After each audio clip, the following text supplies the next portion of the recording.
So welcome to the next episode of Visionary New Earth Leaders podcast. I am thrilled to have a wonderful guest here today, Adrienne Rivera. I think I said the name right. And we're going to talk about some wonderful things. And I'm not going to disclose anything. I'll let her completely introduce herself, who she is, what she does, and how she helps people in this world. So right over to you. Yes, thank you so much for having me. I am super excited to be here and talk about all things breathwork. I am the founder of Breath of Gold, which is a breathwork company most known for our breathwork certification.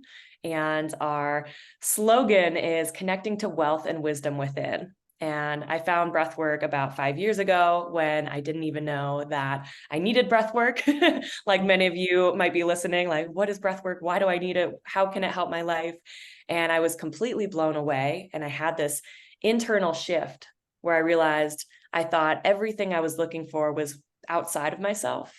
And I had overcome 6 years of binge eating disorder. I used to think, food is for comfort, or relationships is comfort and pleasure, and, shopping, to fill a void. And I didn't give myself the time to see how interesting we all are inside until I found breathwork, and I was totally overcome with pleasure, joy, euphoria, and had huge breakthroughs. And I was like, wait a second, everything that I've been looking for outside of me has been within me this whole time. So I've had many breathwork breakthroughs before. I have used breathwork personally to grow my business as the number one business strategy to get to multiple six figures. And it's been amazing. And I work with people as well that are breathworkers that are wanting to grow their business, but mainly people that are wanting to start a business and become breathwork certified and have a really incredible trauma-informed modality that they can support people with to release trauma, gain clarity, and access deeper levels of creativity. Oh, I love that so much. Thank you so much for sharing. So I am a junkie of all energy transformation. so all these things that you're mentioning to me sounds absolutely wonderful with breath work, and especially as well the journey, because I think the journey is something that I'd love to know more, by the way. So we're going to like to know more how you got there, but I think the journey of how we are transforming ourselves is often how we help other people transform, right? So why don't you share a little bit what happened, what made you start this, and how was your life before? Because maybe it didn't feel like it was working if you fell into this, and now it's all wonderful by the sound of it. Tell us. I love this. And what I love about this is, I think so many people think, oh, my life wasn't working. Oh, so much was, crumbled. And to be honest, all my life, looking back, I think it was pretty good. And I did not used to think it was pretty good. I think a lot of this breath work that I've been doing for years has reframed all of the things. Binge eating for 6 years, I do remember how challenging that was. But right now I look back, that wasn't actually so bad. Like, I've looked at it so deeply that there's not the same emotional charge. So yes, of course, everyone has struggles. When I found breathwork, I was just starting my business, and I, was, doing pretty well. I was looking for clarity, of course, and I felt like there were a few things missing that hadn't really fully come full circle, but I think that's with everyone. We don't know what we don't know until the thing that we're supposed to do is introduced to us. So that's kind of how I felt. And I would say the biggest struggle that I had that seemed to be the common thread throughout my life was fear of success, fear of failure, fear of bugs, fear of spiders, like fear of everything, you name it. It sounds crazy, but it was really intense to the point where I had this feeling in my stomach where it felt like a big knot. It literally felt like my stomach was upside down, and it felt that way for my entire life. I could not remember a day without that. And I realized, oh, this isn't normal. People don't have this intense stomach sensation all the time. There's something going on here. So I went to my first ever breathwork retreat, which was totally my spiritual awakening moment. And I remember sitting in the car with a few other people that I was carpooling with, and looking out the windows at the pine forest trees that were passing by, and just the car got really silent as we were all thinking about our intentions. Like, we're about to go do this big thing for 4 days, and a lot of things is like, everything is going to come up. And so I got really clear, like, this feeling in my stomach, if I were to give it a word, it would be fear. This is what I'm holding on to here. So I went, and the retreat was an outdoor retreat, which I do love nature. But after rafting for 4 hours down the river, we get to our campsite, and literally the whole place was infested with ants, like everywhere. I went behind a tree. I cried. I'm like, I cannot live here for 4 days. Like, what is going on? And then as I calmed my breath, I realized, of course, the ants are here. I've manifested the perfect experience to break through fear. How amazing is this? Wow. And by day 3, I'm lying down on the floor of the forest, and the ants are crawling in between my toes, and I'm crying and I'm laughing, and I hear the download, the message that the ants are my angels. And they're just here to tickle and play with my toes. So I literally went from, I can't even wear socks that are, below my ankles, to really being one with the ants. And it was incredibly healing. And we did something called a water healing ceremony, where we were lying down in a river, and all of these hands from the participants of the retreat were on me. And the last hand to come on me was on my stomach, that area that felt so much tightness, so much density, so much fear. And it felt like I never really knew how to breathe into my belly. I never could really release and relax that area.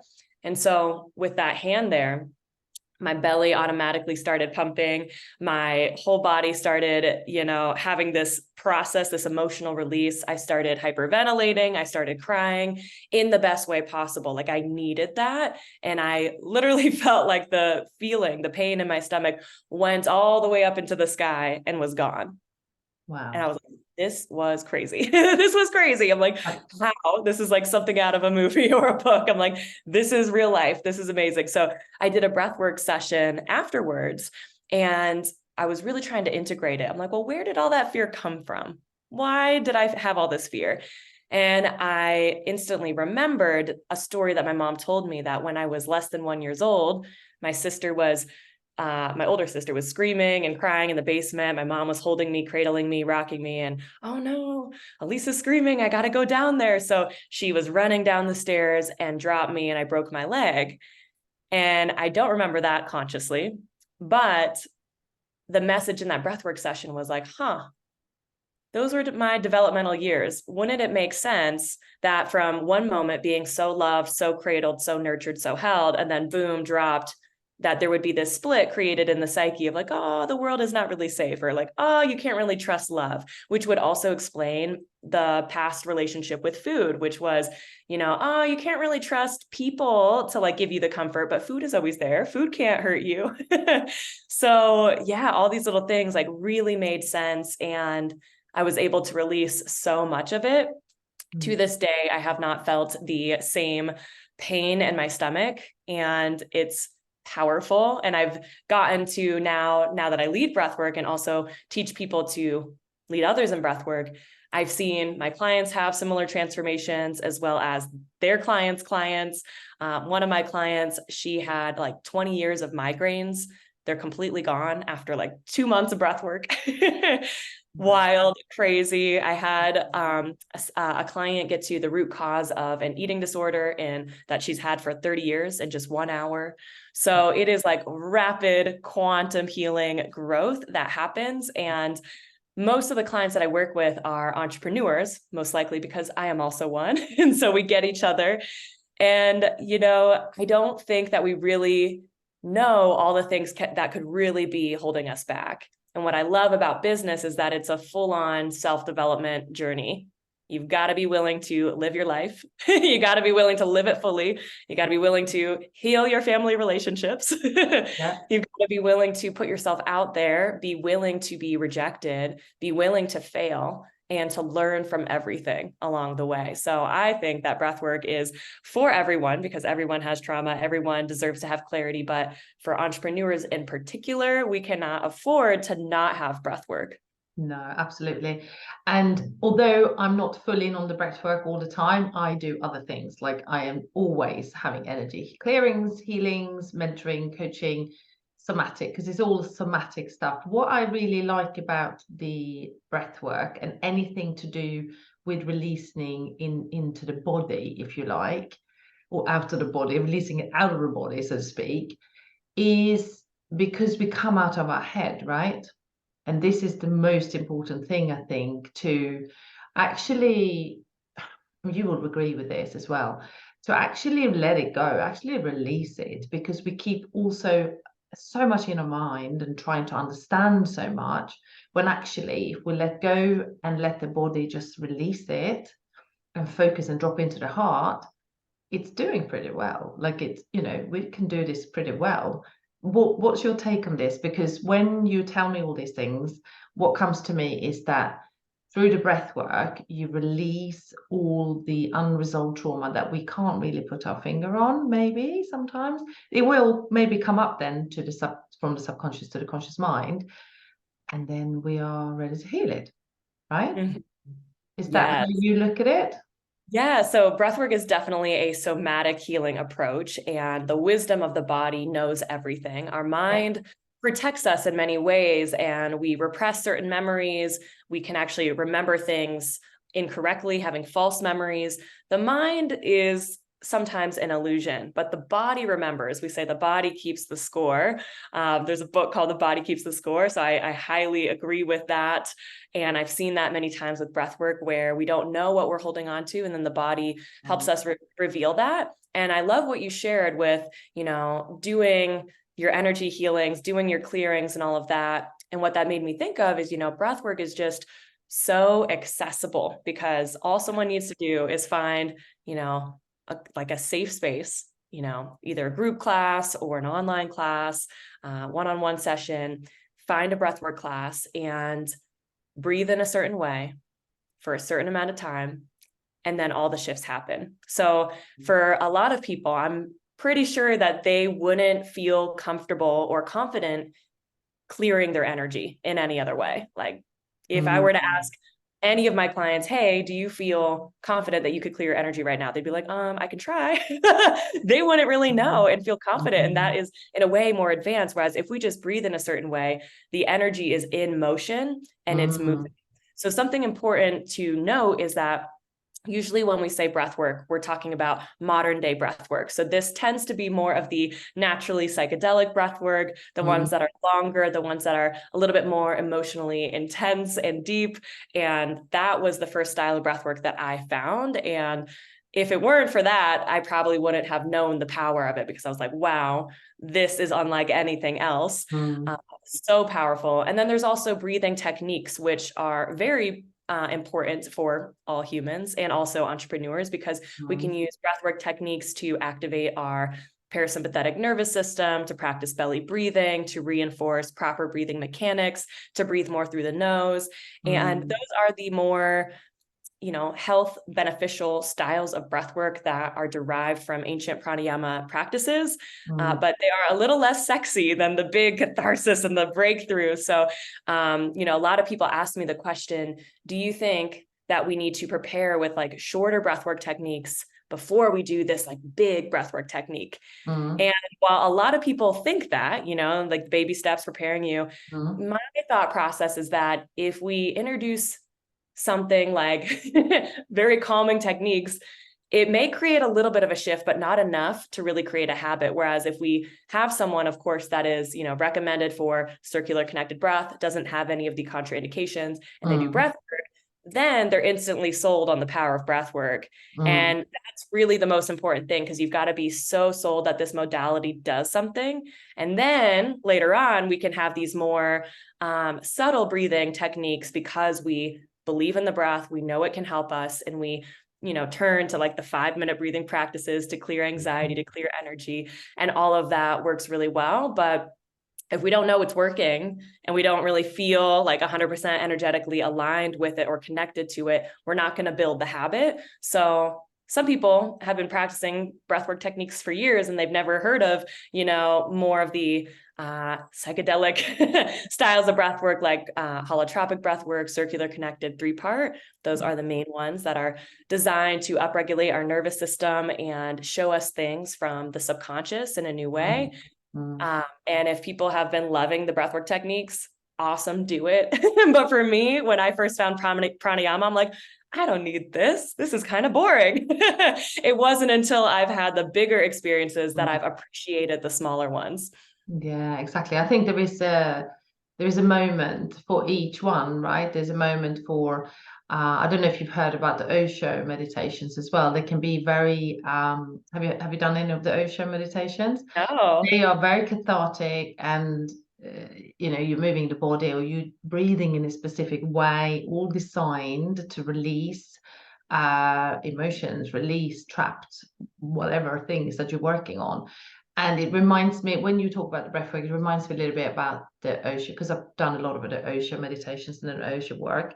And what I do believe, when you just said that about earlier, when you said something about um, the confidence of people not knowing or understanding how to do things, and they feel not confident to release or clear their energy. It makes so much sense, because I have this Ascension Clearing Kit, which is one of my clearing kits. So I'm speaking to the people there, and they follow the train of thought, what I'm saying. So then they feel confident, and then their energy is clearing, right? So they're being guided.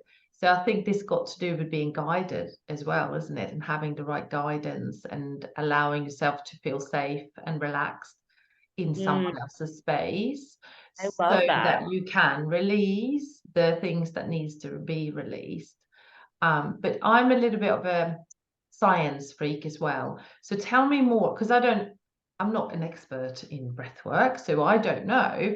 Can you explain to me what happens to the body when we're using the breath in a positive way, if you like? How would you describe this?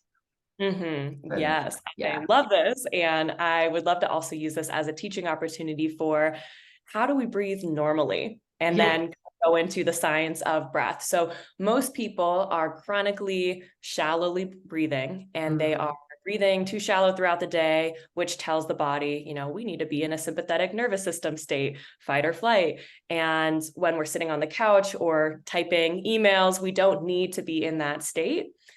So it's important to breathe through the nose. It's important to breathe through the belly, feeling the belly rise and fall, practicing deep diaphragmatic breaths. That feels really important to share, because many people that I know that practice breath work have never heard of proper breathing mechanics, and all of them are related. So that is important. And we can do what's called a body scan, where we scan our body head to toe and just feel into what is the natural breath doing. For a lot of my clients that practice this in the beginning, they'll notice that they're typing at their computer, they're kind of holding their breath a little bit. And then every few minutes or so, they have like a gasp almost, Wow, yeah, of where course. they like just breathe into the chest, and it's very challenging for them to breathe properly. So we also live in a society where they say, take a deep breath. And what do? We usually breathe into our heart space, and the shoulders rise. But taking a deep breath should actually be really slow, really calm, really subtle, and into the diaphragm. It should be like not like a balloon really fast. It should be like slowly increasing. Yeah. Yeah. So oftentimes, if we hear something like take a deep breath and we go like as big as we It's can, actually more tension. we're creating a little bit more tension. So we have different ingredients to our breath. Our nose is a parasympathetic rest and digest signal. Our mouth is a sympathetic signal. Our chest, sympathetic. Our belly, parasympathetic. Usually the inhales are more activating, so sympathetic. Exhales are parasympathetic. So we need to, of course, inhale in order to exhale. We can't just all be parasympathetic. We have to have balance. And one of the things that I love to share is that the sympathetic nervous system is not bad. So many people have like a negative connotation, and they get stuck saying, oh, I'm stuck in my sympathetic nervous system. And it's like, you don't have to make it such a big deal. Like, be grateful for it. It allows you to run laps around a track. It allows you to be safe and have quick reflexes when you're driving. Like, it's not bad, and it serves the time and place. Just like I come from a fitness background, and I personally don't believe that practicing yoga enough, like I'm also a yoga instructor, practicing yoga enough or alone is not enough fitness. We need flexibility, strength, and cardio. or else we're out of balance. Just like how with the breath, we need parasympathetic and we need sympathetic. We need to find balance. We can't just be resting and digesting all the time. We got to actually live our lives. So this brings me to the type of breath work that I've mainly been talking about, which is circular connected breath. And so we're breathing the opposite way that we normally want to breathe. We're breathing in and out through the mouth into the heart space. So everything that I told you not to do normally, that is what we do. We do it for about an hour. And because it's the opposite of how we normally breathe, we don't need to do it all the time. Once a week is plenty. I mean, once a month for some people could be plenty also. So for me, I like to do it once a week because I move fast. I like to have the business clarity. I like to have the energetic shifts, and it just totally works. And usually you get so much like insights, clarity, that it takes you about a week to integrate and take action on all the ideas that came through. So how it works, coming into a little bit of the science of it, is that we are breathing in and out through our mouth in a circular connected way, no pause at the top, no pause at the bottom. So it serves as a hyperventilation, which creates a shift in the levels of carbon dioxide and oxygen in the body. And it also increases the pH levels. Because of all these changes, a few things happen. The blood flow is temporarily limited to the prefrontal cortex, our waking, thinking, busy mind. Because that gets shut off, the unconscious mind comes to the surface. And that's why we're able to see, things from the past, memories from childhood may come up. We might cry, emotions come up. Another little piece too is when we think about the breath and we're breathing into the chest, this breath is perfect for making you cry. Like, I can't tell you how many times I'm like, I feel like I need a good cry. Like, I'm holding on to so much emotion. I need a good cry. That's when I do circular connected breath, because when we think about crying, we're breathing into our chest and in and out through our mouth, like, right? Like, so that is exactly how we're breathing. We're breathing in a way where the body recognizes, oh, this is what I do when I'm in this state. So yes, we are activating a sympathetic state with circular connected breath, and it's not bad. We use it to naturally alter the state of consciousness, which is why it feels naturally psychedelic. And it is thought that this style of breath work releases DMT in the brain, also known as dimethyltryptamine, which is found in ayahuasca. It's said that, when we die, it's produced in the brain, and that we have it within us naturally. And there have been studies on rats that show that when rats are in stressful situations, DMT is produced. So because of the changes of carbon dioxide and oxygen and pH in the body, that's said to create a mild shift and a mild stressor on the body. Again, nothing wrong with that, but it can have these naturally psychedelic effects, which I think are incredible to access. Many people that I know have shared how actual psychedelics have benefited their life, but I don't think they're accessible for everyone. I think that many people are afraid of them.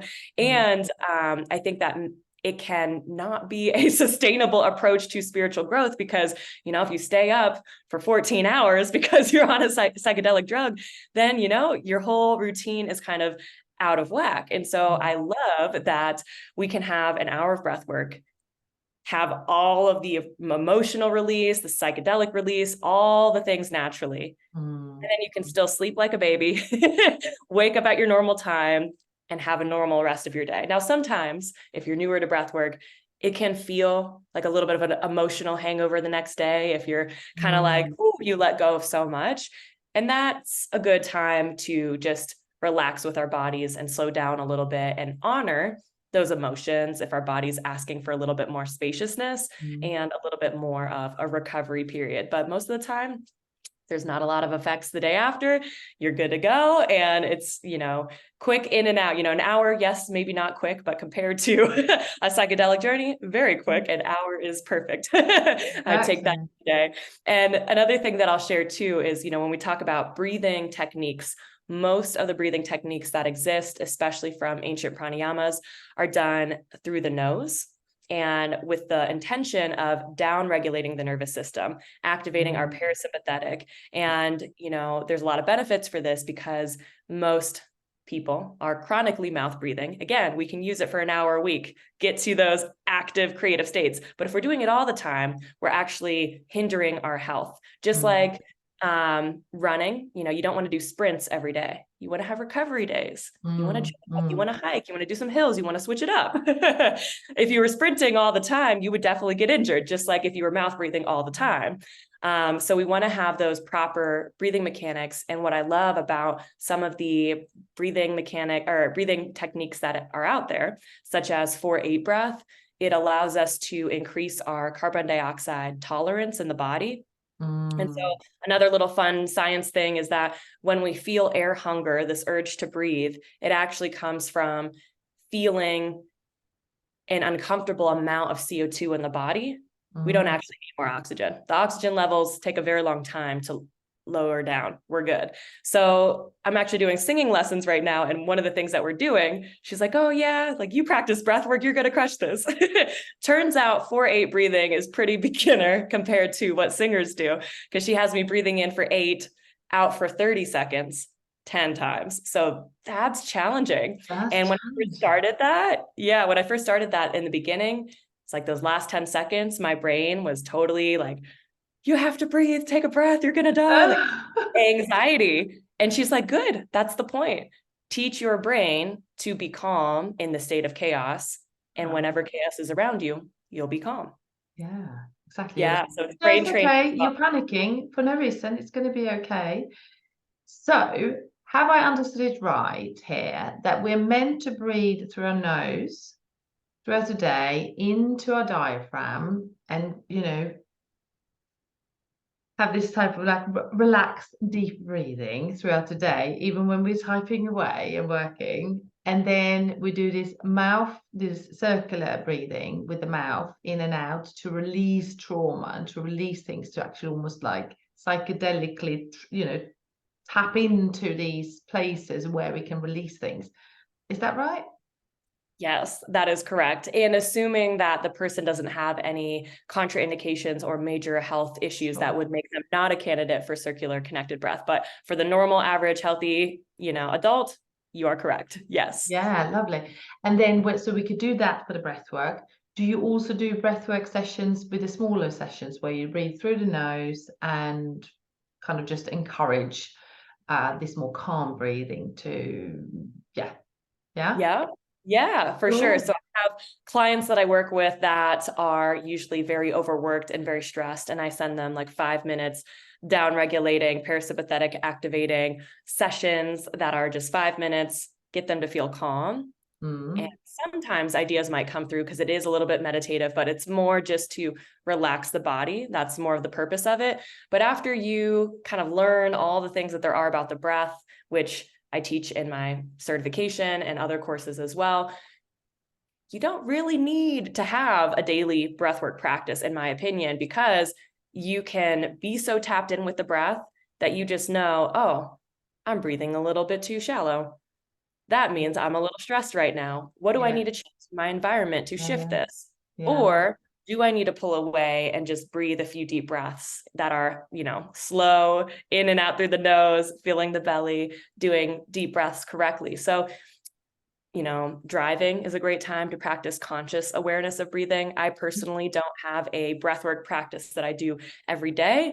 I do more of the activating ones once a week, and then I'm very aware of my breath the rest of the Throughout the time. day. Yeah, Yeah, just exactly. belly breathing, nose breathing as much as possible. And it can be pretty Yeah, simple. yeah, and it really helps, doesn't it? Okay, so to round it up, why don't you share where to find you and how you can help people? Because some people might be saying, right, I want to become a breathwork practitioner, or they might say, I want some sessions. So just tell us where we can find you. Yes, my website is breathofgold.com. And if anyone is wanting to experience some of the deeper breathwork sessions, I do one every Sunday. That isn't a breathwork membership, but you can come for the first time for free. And that's at breathofgold.com/Sunday-breathwork. And I would love to see you there and hold space for you to have the most beautiful transformational experience. And you can also send me a message on Instagram, either through the business account at Breath of Gold or my personal at Adrienne Rivera Coaching. Wonderful. Thank you. Thank you so much for sharing your wisdom with us. I'm so happy that you're here. Thank you. And thank you everyone for listening. We'll see you in the next episode. Thank you.